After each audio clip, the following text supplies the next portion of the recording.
Elimizde beybişilik, тұрақтылық болсын.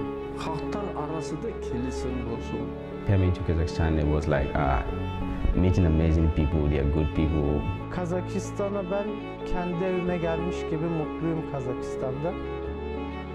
Biz beyhude ömürde varız.